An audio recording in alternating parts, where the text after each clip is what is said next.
안녕하세요. 법무법인 파트원의 최용준 변호사입니다.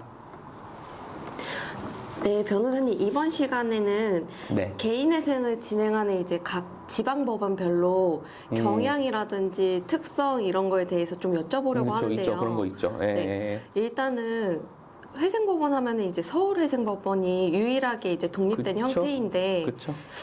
서울회생법원은 개인회생 사건 진행이 어떤가요? 좀 빠른 편인가요? 일단은 뭐 지금 말씀해 주신 대로 서울회생법원은 유일하게 단독 회생만을 하는 법원이에요. 보통 다른 지방 법원들은 그 지방 법원의 어떤 부로서 파산부가 있는 거죠. 그런데 이제 서울회생법원은 아예 단독 법원으로 나와 있고 그만큼 법원장도 따로 있는 그런 법원입니다. 그래서 아무래도 회생만을 좀 전문적으로 하는 법원이다 보니까 사건 처리 속도는 다른 일반 지방법원 파산부보다는 좀 빠른 편이에요. 뭐 예를 들면 저희가 보통 저희 사무실 경험에 비춰볼 때 금지명령 같은 경우 특히 채무자분들이 가장 신경 써 하시는 부분이죠. 금지명령 같은 경우는 저희가 이제 신청을 내면 보통 이틀에서 5일, 늦어도 일주일 정도 안에는 금지명령 그 허브에 따른 어떤 결정을 송달해 주고요. 그리고 이제 개시결정 나는 때까지 소요되는 기간도 저희가 신청시로부터 보통 한 달에서 3달 사이 정도 걸립니다. 근데 이제 다만 이제 서울회생법원이 또 서울에 있는 단독 법원이랑 사건 수도 전국에서 압도적으로 많아요. 그래서 이건 어떻게 보면 저희의 경험에 기초한 어떤 통계치 같은 거고요. 뭐 사건마다 조금 더 걸릴 수 있는 경우도 있고 그렇습니다. 그리고 이제 특이사항이라고 하면 서울회생법원 같은 경우는 사건이 이제 외부회생위원실에 배당되는 경우가 있습니다. 그 외부회생위원 선임이랑 무엇인지 좀 설명 좀 해주세요. 네, 이제 사실 회생위원이, 그러니까 이게 이해를 하셔야 될 게 저희가 회생 신청을 내면 그 사건을 이제 모두 법원에 있는 판사님이 일일이 다 하시는 게 아니에요. 보통 법원의 이제 파산부에는 그리고 서울회생부도 마찬가지고요.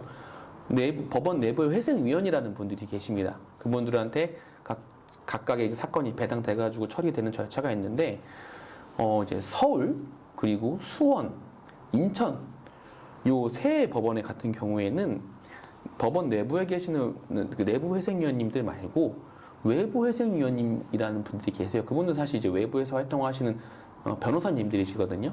그분들이 이제 법원과의 어떤 협약이나 어떤 이런 거에 따라 가지고 회생위원으로서 역할을 법원 외부에서 수행하시는 거예요. 그래서 보통 이 외부 회생위원으로 사건이 배당되는 경우는 기본적으로는 급여소득자 말고 사업소득자, 우리가 보통 영업소득자라고도 표현하죠. 그리고 총 채무 금액이 1억 원 이상인 경우, 보통 이런 경우에 이제 법원에서는 경우에 따라서 필요시 외부 회생위원분께 사건을 배당해서 처리하게끔 하고 있습니다. 네, 그럼 서울회생법원으로 개인 회생을 접수하면 좀 더 유리한가요?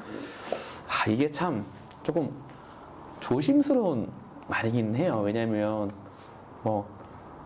어느 법원에 접수하면 유리하다. 네, 그렇죠? 어느 법원에 접수하면 불리하다. 이거는 좀 제가 약간 비약해서 말하면 어떤 그 말 자체가 약간 사법부의 불신을 초래하는 이게 공평 회계된 기준이 아니다 이렇게 생각하실 여지가 있을 수도 있잖아요. 그래서 조심스러운 부분이긴 한데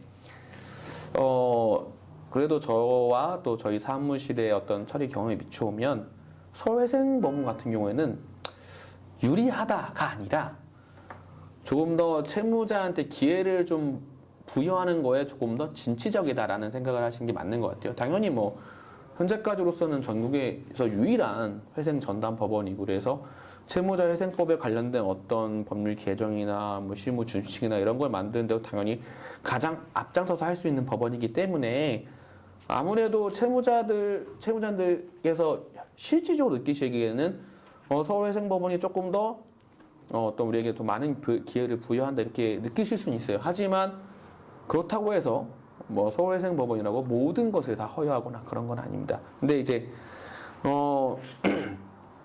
저희 가장 이슈되는 두 가지 부분에서는 채무자분들이 좀 이거는 확실히 우리한테 좀 낫다라고 여기시는 부분이 있긴 있어요. 그게 뭐냐면 첫 번째는 청산가치 산정한다고 하죠. 저희가 보통 신청 들어갈 때 청산가치 산정하고 그러려고 하면 이제 채무자 재산 내역을 파악하는데 그 채무자 재산에 배우자 재산의 2분의 1을 반영하지 않아요.